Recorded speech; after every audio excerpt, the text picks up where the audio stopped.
राम राम राम।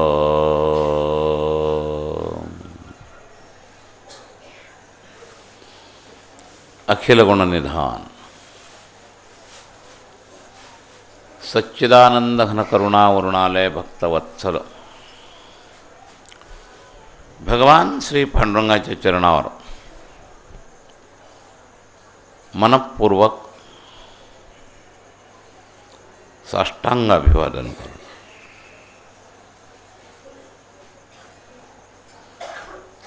आद्याचार्यांपासून स्मदाचार्यांपर्यंत सकल संत आचार्यांना साष्टांग अभिवादन करू।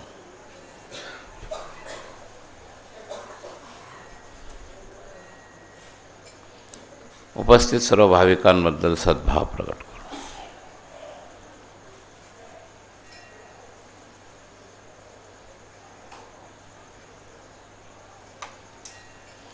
पहाटेच्या या पवित्र प्रहरामध्ये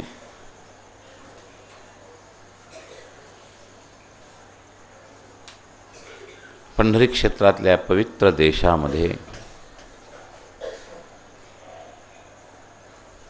साधना संस्कार असल्यामुळं सत्संगाकरता स्वइच्छेनं समयामध्ये उपस्थित असलेला हा सर्व समुदाय म्हणजे पवित्र परिस्थिती, देशकाल परिस्थिती, सनातन शास्त्राप्रमाणे, वैष्णवी शास्त्राप्रमाणे, भगवत संदेशानुसार आषाढी कार्तिकी विसरू नका मज सांगतसे गुज पांडुरंग या स्वतः भगवत वचनानुसार आज आषाढी एकादशी आहे आणि या पवित्र दिवशी या पहाटेच्या या पवित्र समयामध्ये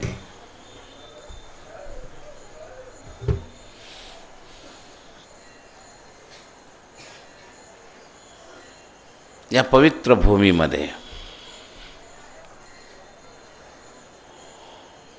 ज्या स्थानावर गेले 14 वर्ष 24 तास नामस्मरण चालू आहे,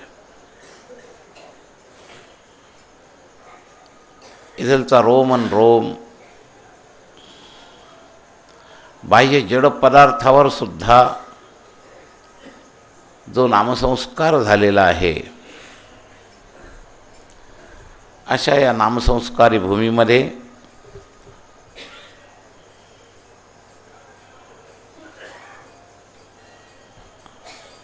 आपल्या बाह्य परिस्थितीत, अंतरंग परिस्थितीत त्याचप्रमाणे मिसळवण्याकरता म्हणून प्रारब्धाच्या सुकृताच्या आधारावर, संत प्रेरणेच्या आधारावर, थोडा बहुत स्वतःचा निश्चय याच्या आधारावर आपण सगळे इथपर्यंत आलो।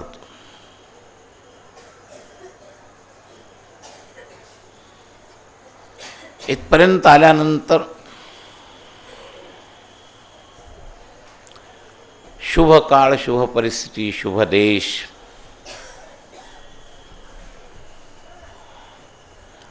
यामधलं या आधारानं आपलं अंतर इच्छेचं बीज शुद्ध करण्याचा विचार आपल्या अंतःकरणामध्ये आहे।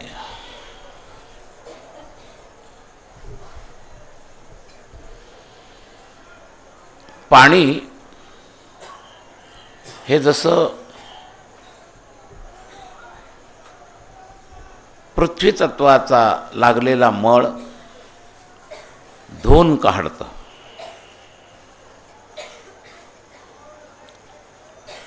तसं संस्कारक्षम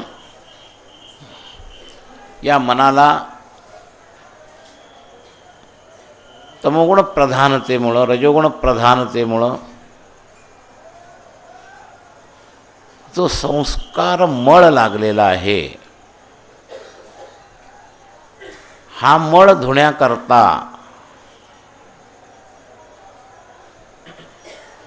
या पवित्र धामामध्ये भौतिकदृष्ट्या चंद्रभागेचा ओघ हे एक पाणी आहे.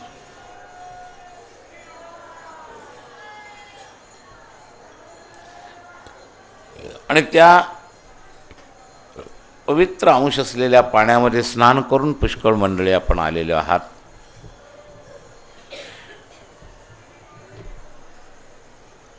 आणि यानंतर पहाटेच्या प्रहरामध्ये सर्व दोष हरण करण्याचं सामर्थ्य असणारं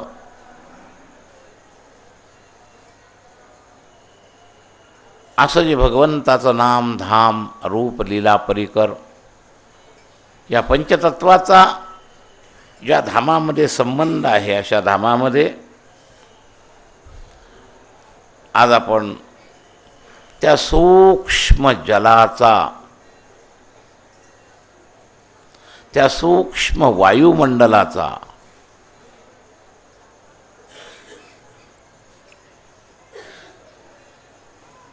महाराज पृथ्वी तत्वाचा दृग्गोचर मळ पाण्याने धुतला जातो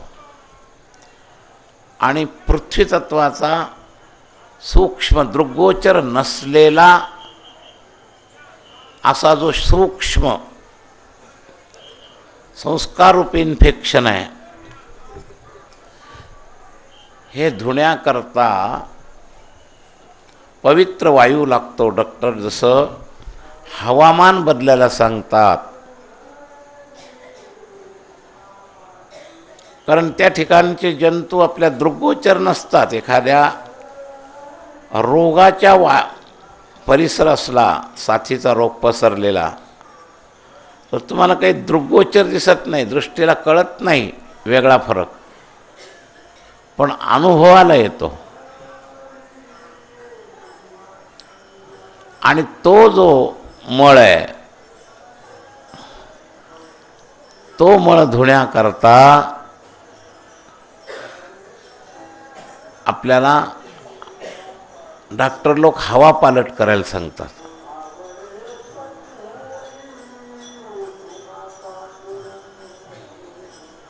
आणि ते दृग्गोचर न होणारं सूक्ष्म इन्फेक्शन या दृग्गोचर मळापेक्षा व्यापक आहे. हातापायाला चिखल लागला, चालायला रस्त्यात चिखल झालाय, हा सगळा दृग्गोचर भाग आहे. पण कलीचा जो पापमय संस्काराचा जो दृग्गोचरतेच्या पलीकडं, दृग्गोचर संस्कृत शब्द याचा अर्थ काय, दृष्टीला गोचर न होणारा, इतकं सुस्पष्ट काही वेळेला सांगावं लागतं. आमच्या तोंडात ते शब्द कधी कधी सहज बसलेले असतात आणि काही लोकांच्या ते परिचयात नसले तर त्यांचा प्रश्न पडतो, दृग्गोचर काय आहे. वास्तविक तो संस्कृतचा नेहमीचा शब्द, पण आपण त्याच्यापासून इतके ह्याच्यापासून बाजूला आहोत की आपल्याला अगदी स्पष्ट सगळं सांगावं. तर स्थूल जे इंद्रियाला जाणवतं त्याला इंद्रिय गोचर असं म्हणतात. जे रूप डोळ्याला दिसतं ते इंद्रिय गोचर आहे, ते दृग्गोचर आहे. तर पाची ज्ञानेंद्रियाला अनुभव येणारे, त्या अनुभवाच्या रूपानं समजलं जाणारं, त्याला इंद्रिय गोचर किंवा दृग्गोचर असं म्हणतात.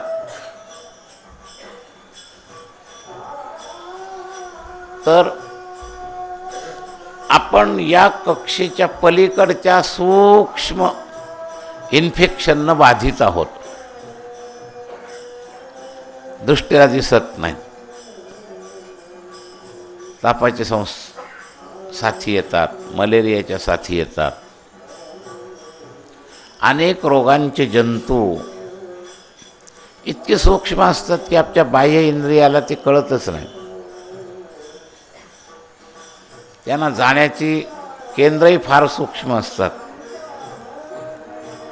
साधी जी आपण हवा घेतो त्या हवेतूनही त्यातले काही आपल्या पोटात जातात आणि मग नंतर आपल्याला त्याचं प्रकटीकरण कळतं. ताप आला, थंडी वाजून आली, अशा प्रकारची लक्षणं कळतात आणि मग त्या परिणामानंतर आपल्याला आपण त्याच्यामध्ये सापडतो. तसं हे जे सूक्ष्म रोग आहेत,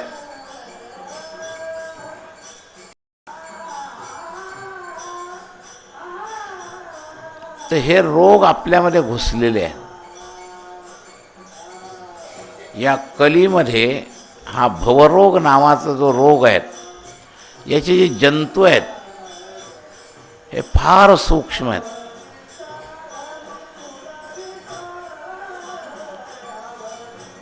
आणि ते आपल्याला कळत नाहीत. परिणाम कळतो. भवरोगाने ग्रस्त झाल्यानंतर आपण चिंताग्रस्त बनतो, दुःखमय बनतो, विकारमय बनतो. हे त्याच्या प्रतिक्रिया आहेत. जसं थंडी, ताप, अंग दुखणं, ह्या जशा त्या सूक्ष्मजंतू आत गेल्यानंतरच्या प्रतिक्रिया आपल्या शरीरावर आहेत. तर अशा पद्धतीनं आपण या सूक्ष्म संस्कार इन्फेक्शनचं आपल्यावर झालेला जो परिणाम आहे, त्याच्यामुळंच आपण निर्विकार रूपी आरोग्यातून या विकाररूपी परिस्थितीमध्ये आलेलो आहोत. या षड्रिपूंनी आपल्याला पराभूत केलं आहे. आपण त्यांचं बाहुलं झालेलो आहोत. मूळ स्वतंत्र असणारा जीव, नित्यसुखी असणारा जीव, ईश्वर अंश जीव अविनाशी, चेतन अमर सहज सुखराशी, असं या आरोग्यसंपन्न जीवाचं मूळ स्वरूप आहे. तो जीव विकारमय झालेला आहे.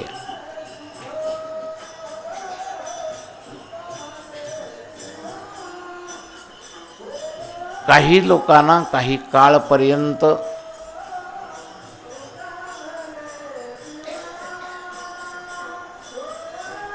अनइझी वाटतं. खेड्याच्या भाषेत डॉक्टर विचारतात, तुला काय होतंय? तो म्हणतो कसनुसं होतंय, काहीतरी होते कळतं पण सांगता येत नाही, त्याचा उद्गम कळत नाही, उद्गम कळत नाही. नर्वसनेस येतो. लहान मुलाला जसं काही गोष्टी आतल्या शरीरातल्या प्रतिक्रिया कळत नाहीत आणि ते नुसतं रडत राहतं, आईला त्याचा संबंध अंदाज येतो, तसे बरेच लोक या भवरोगाच्या परिस्थितीच्या जाणीवेपासून दूर आहेत, दुःख भोगत आहेत. पण कशामुळं दुःख आहे याचंही संशोधन त्यांना नाही.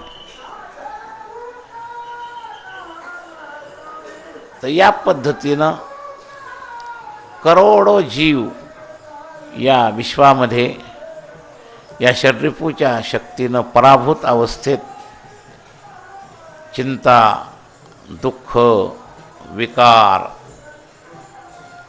या सगळ्यामध्ये सापडलेले आहेत.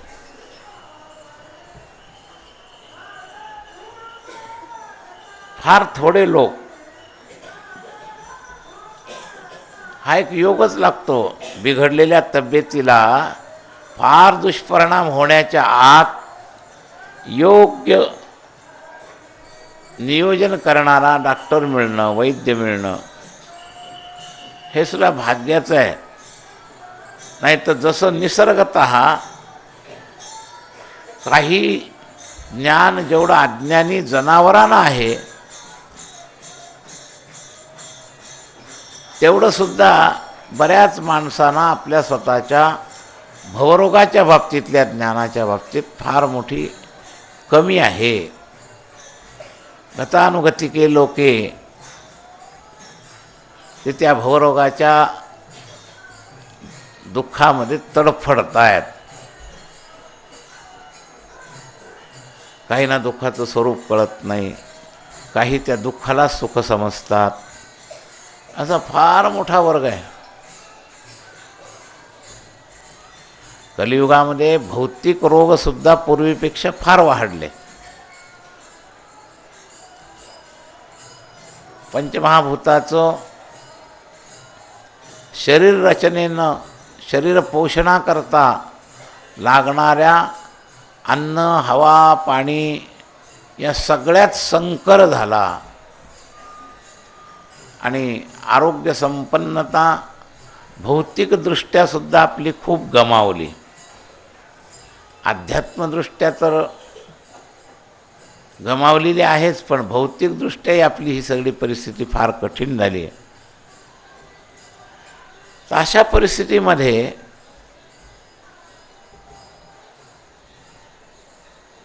काही लोक तर अशा समजापर्यंत गेलेत की आता हे सुधारणारच नाही.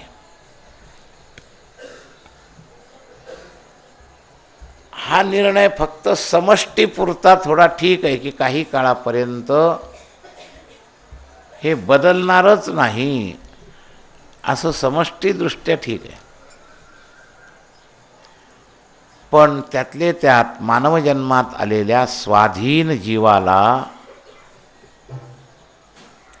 व्यक्तिगत दृष्ट्या सुधारण्याचे रस्ते बंद नाहीत आणि ते ह्याच्याही पेक्षा घोर कली आला तरी व्यक्तिदृष्ट्या बंद होणार नाही. आणि आपल्याला आपल्या त्या व्यक्ती स्वातंत्र्याच्या उपयोगाकडे आता लक्ष द्यायचं आहे. इथपर्यंत जे पोहोचलेले लोक आहेत की आपण ठरवलं तर आपलं काम होऊ शकतं. उद्धरेद आत्मनात्मानम आत्मानम अवसादयेत. आणि शोध आणि स्वीकार पण करावा लागेल. आत्मैव यात्मनो बंधो आत्मैव रिपुरात्मनः. हे स्वीकार करावं लागेल. तुम्हीच तुमचे शत्रू आहात, तुम्हीच तुमचे मित्र म्हणजे बंधू आहात. आत्मैव यात्मनो बंधुर आत्मैव रिपुरात्मनः.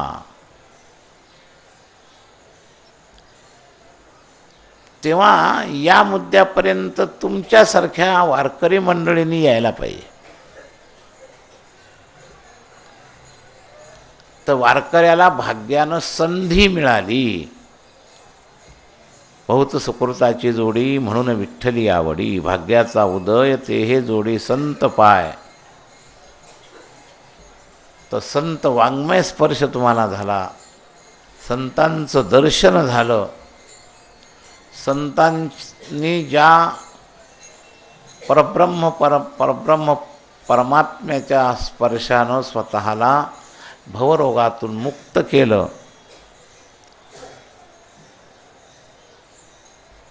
अशा संतवर्णित साधनेमध्ये आपला प्रवेश झाला. भवरोगायसे जाय आणि काय क्षुल्लके. तुका म्हणे नव्हे बाधा अनेक कदा भूतांची.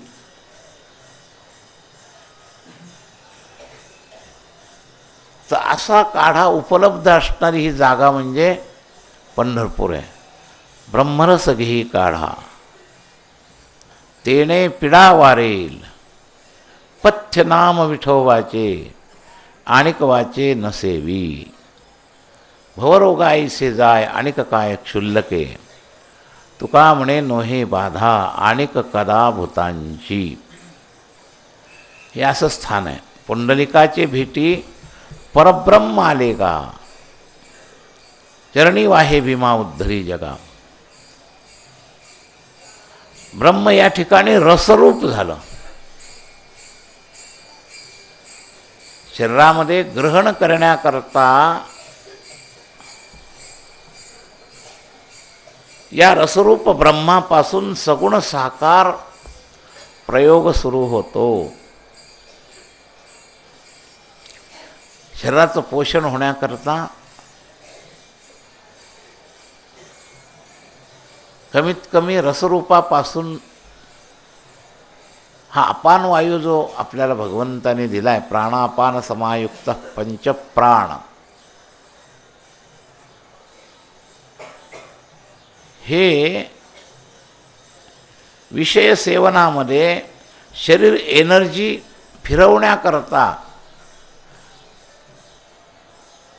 जे षड्रस संपन्न अन्न आहे. तिथून शरीराची एनर्जी संस्कार फिरत असते. लेह्य चोष्य पेय हे अन्नमय शरीर आहे. आणि या अन्नमय शरीराचा जो संबंध आहे तो थोडा सूक्ष्म आहे. अन्न शरीराचं पोषण करतं. देवाची सृष्टी निर्माण केल्यानंतर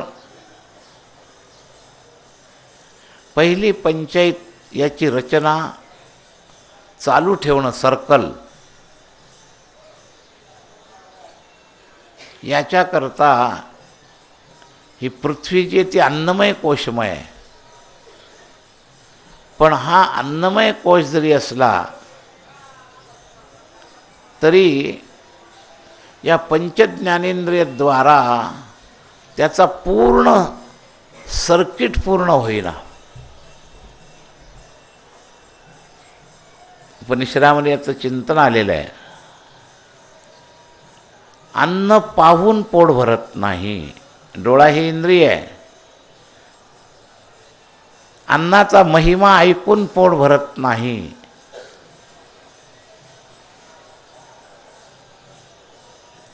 जिभेला स्पर्श करून त्याचा पोट भरत नाही. अन्न कुठेही चिकटवलं तरी पोट भरत नाही.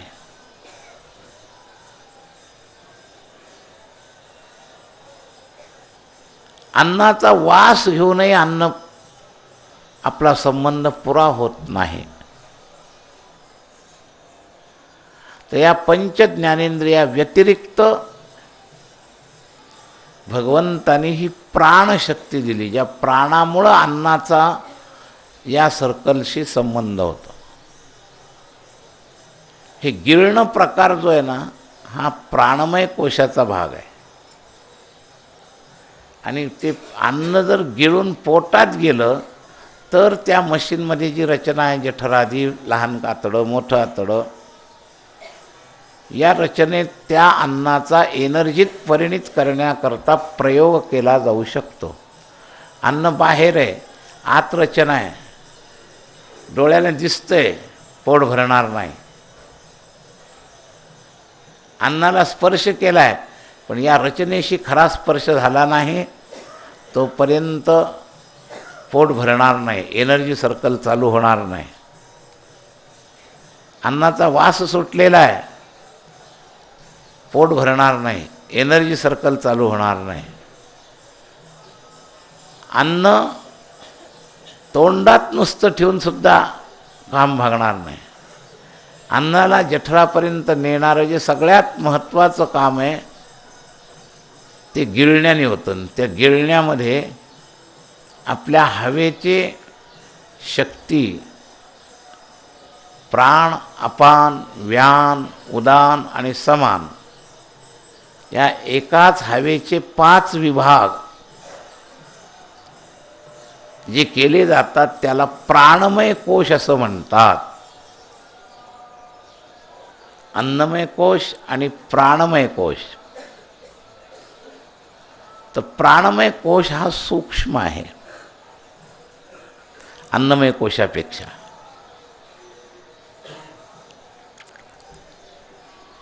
त्या प्राणमय कोशाला स्वतःचं ज्ञान नाही आहे. पदार्थाचं सुद्धा प्राण स्वतःचे स्वतः निवडानिवड करू शकत नाही. आणि ही निवडानिवड करण्याकरता संवेदनाक्षम आणि संस्कारक्षम मन दिलेलं आहे. मन नसलं तर काय खावं काय खाऊ नये कळणारच नाही.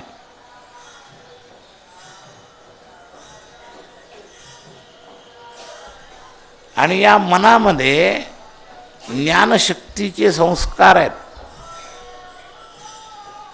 म्हणून ज्ञानशक्तीच्या संस्कारानं हे मन ती निवडानिवड करतं.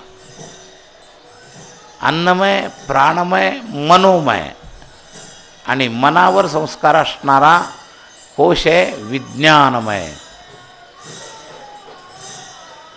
पदार्थाचं विशेष ज्ञान ज्या शक्तीनं, ज्या बुद्धींद्रियाच्या आधारानं जीव करतो, ती बुद्धी विज्ञानमय कोशाचं एक प्रधान केंद्र आहे. आणि या सगळ्याच्या आधारानं ही एनर्जी आपल्या शरीरात राहते. आणि मुख्य चैतन्य जे स्वतः अक्रिय आहे ते या स्थूल शरीरामध्ये राहण्याला हे सगळं नियम, ही रचना कारणीभूत आहे. अन्नमय कोश, प्राणमय कोश, मनोमय कोश, विज्ञानमय कोश.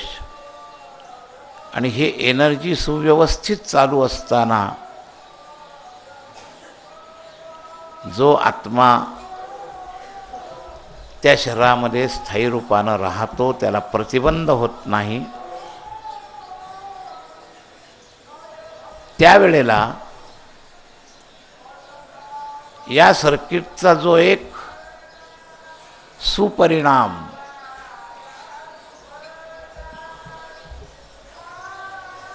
त्यानं माणूस सुखी राहतो.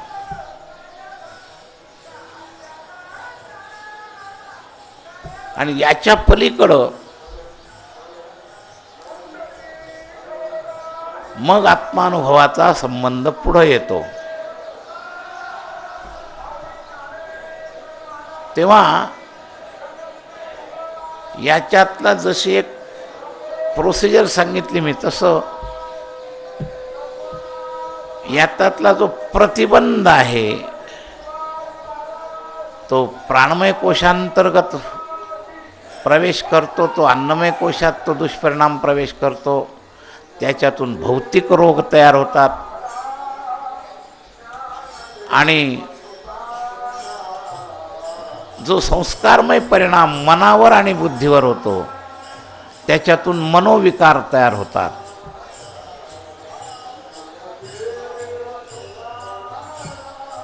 आणि हे विकार आपल्याला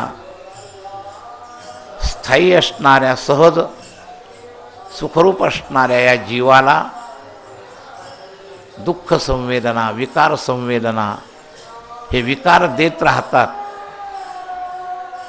आणि त्याच्यामुळं ही भवरोगियाची जी स्थिती आहे ती निर्माण होते. तेव्हा भवरोगियासी उपाय, जर काही असेल तर या चैतन्य शक्तीचं कोशामधलं अडकणं जर नको असेल तर त्याला या विश्वाचा कर्ता जो परमात्मा आहे त्याच्याशी संबंध आवश्यक आहे. हॉस्पिटलमध्ये रोगी भरती झाल्यावर डॉक्टर जसं त्या रोग्याच्या सर्वांगीण लक्षणं ठेवून त्याला रोगमुक्त करण्याकडे नेतो, तसे ही विश्वामध्ये असणारी धामं म्हणजे भवरोग निवृत्तीची मोठमोठी हॉस्पिटल आहेत. जेवढी जेवढी धामं आहेत ती सगळी. आणि आपण भवरोगी आहोत, तेव्हा या धामामध्ये विधिवत ॲडमिट व्हायला पाहिजे. नुसता हेलपाटा घेऊन उपयोग नाही. टाईम कळला नाही तरी घोटाळा होतो. आम्ही लोणावळ्याला आत्ता त्या निसर्ग पंचकर्माच्या याच्यात असताना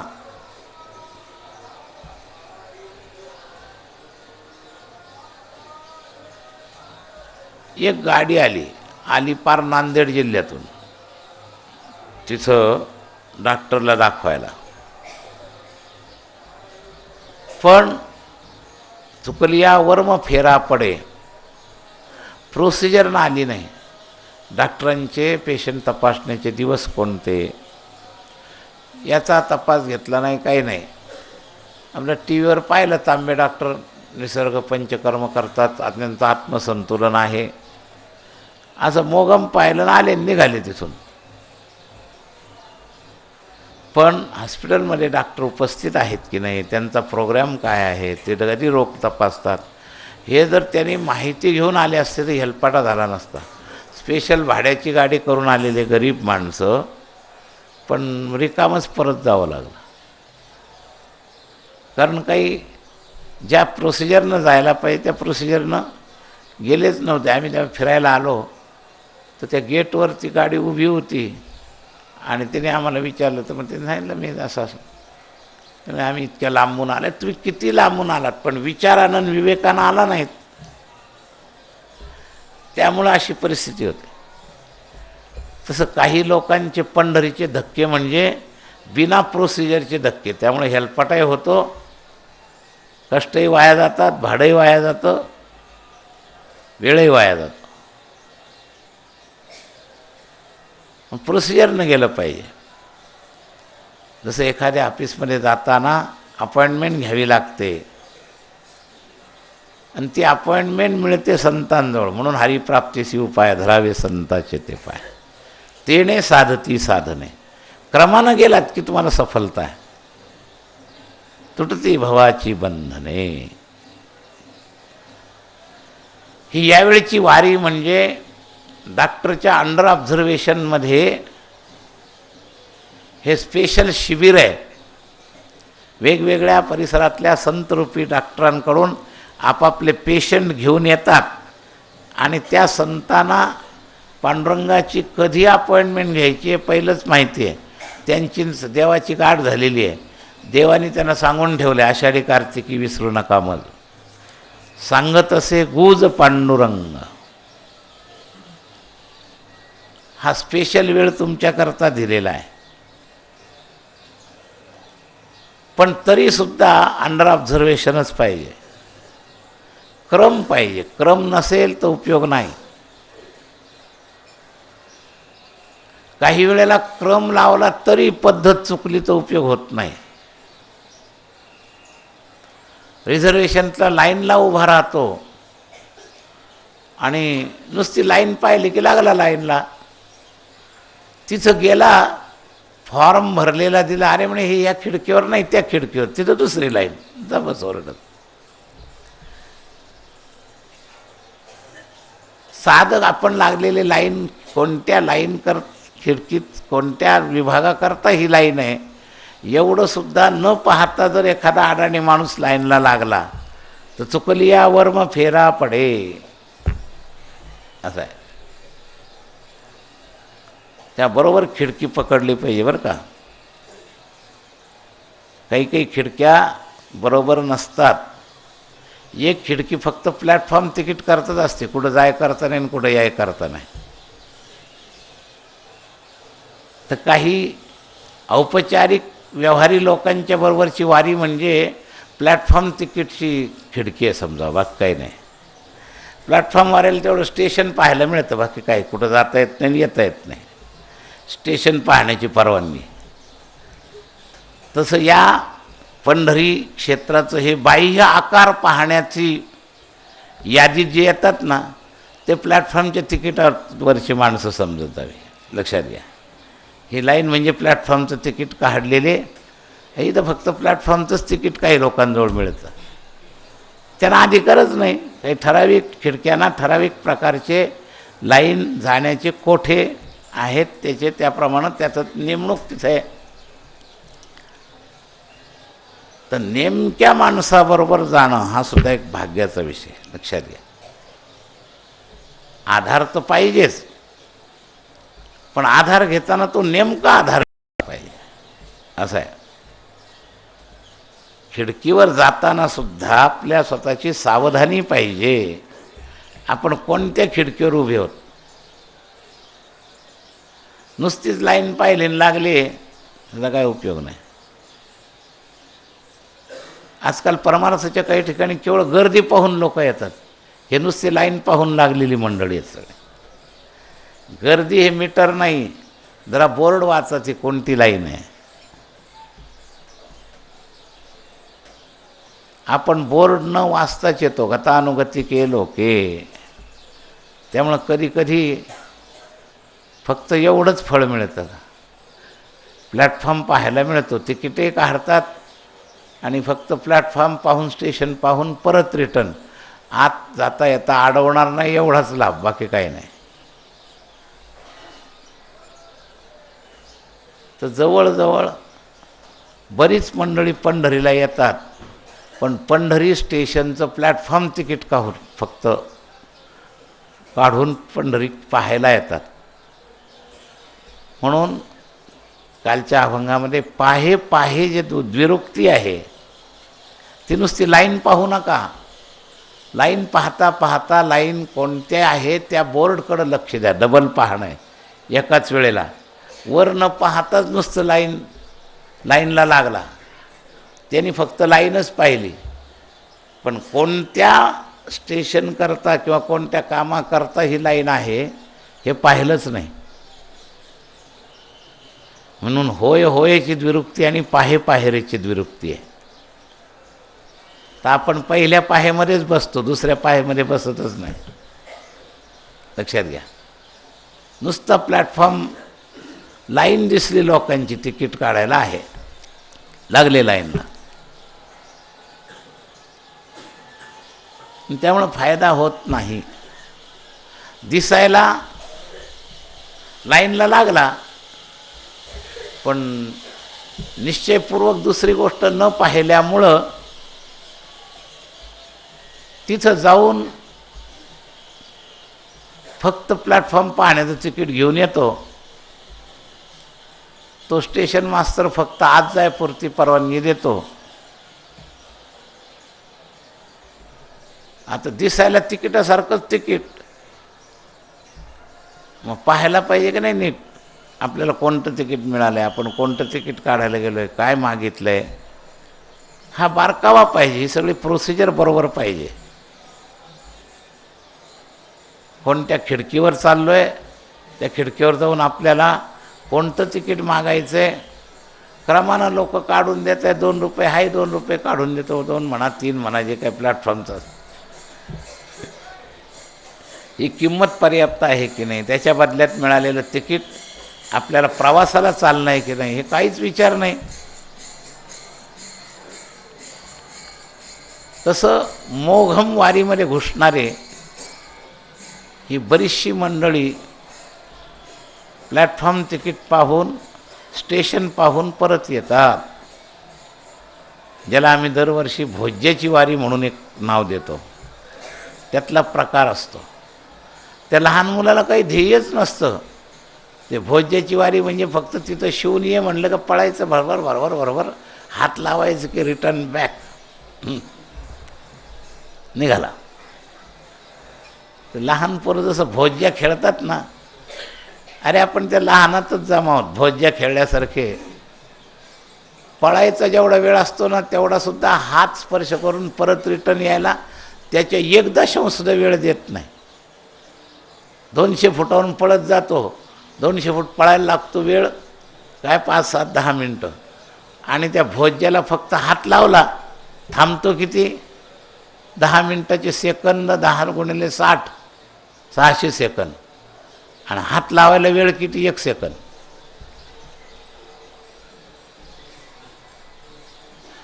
तशी आमची सगळी भोज्याची वारी असते, हे लक्षात घ्या. रस्त्याने बराच वेळ द्यायचा, पण इथं आलं की लगेच तकतक. कधी एकदाच आपण रिटर्न जाऊ म्हणजे भोज्याला स्पर्श करायचा. अशी भोज्याची वारी करणारी जास्त लोक असतात. प्लॅटफॉर्म तिकीट काढून स्टेशन पाहणारे लोक असतात, आणि परत आत कोणत्याही प्रवासात न चढणारे आणि रिटर्न परत जाणारे असे भोज्याची वारी करणारे लोक असतात. तेव्हा फक्त स्टेशन पाहिलं,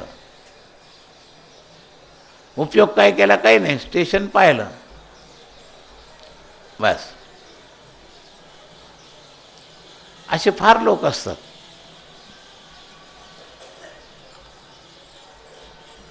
काउन्सिल हॉल, विधानसभेचं घर बाहेरून पाहिलं, काय फायदा आहे? एक कॉम्प्युटरमध्ये, मेमरीमध्ये हजारो लाखो करोडो ज्या गोष्टी पाहिल्या त्यापैकी एक फाईल पाहिलं एवढी यादी लागेल. तसं आपलं पंढरपूर पाहिलं म्हणून एका पाहेवर तुकोबारायांना भागलं नाही, म्हणून परत म्हणले पाहे पाहे रे पंढरी. आणि तो दुसरं पाहे पुरा करणारा जो आहे ना त्याच्याबद्दल जास्त करुणा आहे. रे शब्द दोन्ही पाहे झाल्यानंतर आहे. हे जीवा, हे दयनीय जीवा, तो पाहे पहिल्या पाहेला रे नाही जोडला, दुसऱ्या पाहेला जोडला. पाहे रे पाहे म्हणला असतं तर तो पाहेला जोडला, पहिल्या पाहेला जोडला असता. हा रे कुठं जोडलाय? दुसऱ्या पाहेला. याचा अर्थ काय की ते अंतर्गत दुसरं जे पाहणं आहे ना ते जीवा तू कळकळीनं कर, असे करुणावाचक तो रे शब्द आहे. आई के रे जना, त्या आई के शब्दाला पहिल्यांदाच रे जोडलेला आहे. बा रे पांडुरंगा, तसं पाहे पाहे रे पंढरी केवळ काव्यपूर्ती करता घातलेला शब्द नाही. काही असे शब्द आहेत व्याकरणामध्ये की जे फक्त काव्यपूर्ती करता घातले जातात, पण खरं म्हणजे अर्थानुसंधानाप्रमाणे संत वाङ्मयात तरी काव्यपूर्ती करता अनावश्यक अक्षर घातले जात नाहीत. त्याच्यामध्ये काही ना काही भावच असतो, असं आहे. तेव्हा हे दुसरा अँगल जो आहे पाहेरेचा तो आपल्या जीवनात आला पाहिजे आणि त्या पद्धतीनं आपण हे चिंतन करायला पाहिजे. आज एकादशीचा पवित्र दिवस आहे. नामसाधना करत करत आपण इथपर्यंत आलोत. अंतःकरणाची शुद्धी, अंतरंग स्नान नामाने झालंय. रामकृष्ण नाम सर्वदोषा हरण, ही शुद्धी आहे. जडजीवा तारण हरी एक, ते भजन करत करत आपण इथं आलो आहे. तर अशा शुद्ध अवस्थेतल्या मनाला थोडं अधिक संस्कार केला तर हे भावयुक्त मन भावनेनं जर त्याच्या चरणस्पर्श करील, भावे गावे गीत, भावबळे आकळे एरविना कळे, तर एकादशीची दिनचर्या, महाराज माझं तर म्हणणं असं आहे, भावशुद्धीला उपासनेनं आणि विवेकानं दोन अँगलनं शुद्ध करता येतं. तर दोन्ही जोर लावत असताना आपण नामाचा जोर लावला, त्याबरोबर विवेकरूपी लिक्विड साबण त्या पाण्यात मिसळला आहे. साध्या पाण्यात कपडा ठेवला तर मळ सुटत नाही, पण पावडर घातली त्याच्यामध्ये, त्या पाणी जर लिक्विडमध्ये जर तो पावडर मिसळली तर त्या पावडरच्या पाण्यात जर कपडा घातला तर मळ सुटतो. तसं नाम हे पाणी आहे आणि विवेकरूपी संत वचन ही पावडर आहे. आणि या दोन्हीचं जर मिश्रण झालं आणि कपडा त्यात थोडा वेळ भिजू द्यायला पाहिजे. नुसता बुडवला तर भागतच नाही. पावडर रहित पाण्यात सुद्धा किती वेळ भिजवला तो उपयोग नाही. पावडर सहित पाण्यामध्ये सुद्धा नुसता बुडवून चालत नाही. पाणी पावडर सहित पाहिजे आणि कपडा काही वेळ त्यात भिजला पाहिजे, म्हणजे आपला कपड्याचा मळ बाहेर पडतो. त्या दोन प्रक्रिया आहेत. तर पाणी लागतं, पावडर लागते, कपडा नुसता बुडवावा लागत नाही, तो काही वेळ भिजू द्यावा लागतो. या तीन प्रक्रिया. तर नाम हे पाणी आहे, संत संघाचं विवेक ही पावडर आहे, आणि त्याच्या सानिध्यात स्वतःला बळजबरीनं टिकवून काही वेळ ठेवणं हे कपडा भिजवणं आहे. इतक्या 3 प्रक्रिया जर तुम्ही बरोबर केल्या तर हा इतका जुनाट भवशक्तीचा जो मळ आहे तो तुमच्या अंतःकरणातला सुटेल, आणि मग ते अंतःकरण भावमय व्हायला मदत होईल. आणि ते भावमय अंतःकरण या एकादशीच्या दिवशी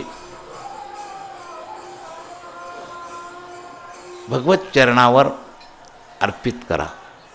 तुका म्हणे घालू तयावरी भार, वाहू हा संसार देवा पाय. पण तो स्वच्छ करा. स्वतःला सुद्धा जे मळका कपडा घालावा वाटत नाही तो देवाच्या चरणापर्यंत डोकं ठेवायला तरी लाज वाटली पाहिजे. इतकं मळका कपडा ठेवू कसं देवाच्या चरणावर. तर हे जे सूक्ष्म देहरूपी मळकं शरीर आहे याला 10 दिवस साधनेनं स्वच्छ करा. नामरूपी पाणी, सत्संगरूपी पावडर आणि त्याच्या सानिध्यात घालवलेला काळ, या तिन्हीनं हा कपडा असा भिजून गेला पाहिजे. आणि भिजून गेलेला असला की मग हा मळ सुटल्यानंतर महाराज इथं जगत संबंध विच्छेदरूपी वैराग्यानं तो पिळून काढा. त्याच्यात पाणी ठेवूच नका, संसाराचं मळाचं पाणी ठेवू नका. आणि असा पिळून काढलेला जो या इथलच्या समष्टी वायुमंडलामध्ये तो सुकवलेला कपडा देवाच्या चरणावर स्पर्शित करा. तर मग आपल्याला या भावसंबंधातून त्या भगवंताचा खरा अनुभव येईल. अरे अलंकार पाहण्यापेक्षा देवाच्या चेहऱ्यावरचा अलंकार बना,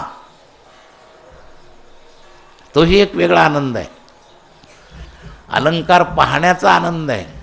आपण हजारो लोक दर्शन घेईपर्यंत 10-15 मिनटं फक्त त्या देवाच्या अंगावरचा अलंकार पाहण्यात आनंद मानतो. पण जे भाग्यवान सोनं त्या अलंकारात गेलंय त्याचं भाग्य आहे हजारो वेळेला हजारो तास देवाच्या अंगावर राहणं. त्याचं भाग्य फार मोठं आहे. तर नुसते कपडा बना नाही, त्या कपड्यामध्ये देवाचा ड्रेस बना. अलंकार म्हणजे कपडाही आहे, वस्त्र आहे देवाचं. फार जवळून स्पर्श होईल. बाहेरचं दर्शन करणाऱ्याला फक्त चरणस्पर्श होतो, पण जो देवाची अंगी झाला ना, तुका म्हणे अंगी व्हावे ते आपण तरीच महिमान येईल करा. तर बंडीला अंगी पण म्हणतात मराठी भाषेमध्ये. तर देवाचा कपडा व्हान देवाच्या अंगाच्या पर्यंत डायरेक्ट जा. जशी एखादी कांता पतीचा हृदयस्पर्श करते तसं देवाचा हृदयस्पर्श करायचा असेल तर अधिकारी रुक्मिणीबरोबर त्याचा हृदयस्पर्श व्हायला करता त्याची आपण अंगी बना. पण अंगी काही कोणत्याही कपड्याची देवाला घालत नाहीत. तो सालंकृत कपडा असतो, स्वच्छ असतो, पवित्र असतो, मापाचा असतो. नुसता कपडा नाही देवाच्या अंगावर जात. ते अंगी घालायची म्हणजे त्याचं सगळ्यांना ते बनवता येत नाही. तर वारकरी होणं म्हणजे विधीत येणं, म्हणजे मापाचा कपडा बनणं देवाच्या मापाचा. याला विधीत येणं म्हणतात. लक्षात घ्या. काल जो 10-20 वेळा शब्द वापरला, वारकरी होणं म्हणजे विधीत येणं. कपडा होऊन देवाचा स्पर्श होतो असं नाही. मापाचा कपडा झाला तर तो अंगावर जातो, नाही तर जात नाही. तर त्या मापात यावं लागतं. आणि या मापात येणं म्हणजे विधीत येणं, हे लक्षात घ्या. माप हे मकाराचं वर्णन आहे बरं का. अकार, उकार आणि मकार हे अकारमय जगलं जगत, आणि उकार म्हणजे उन्नती, आणि मकार म्हणजे मापात जाणं. लक्षात घ्या.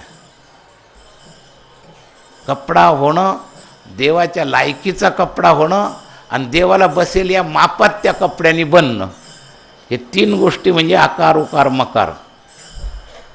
आणि असा बनलेला जो कपडा आहे तो देवाच्या अंगावर गेला की अर्धमात्रा झाली पूर्ण.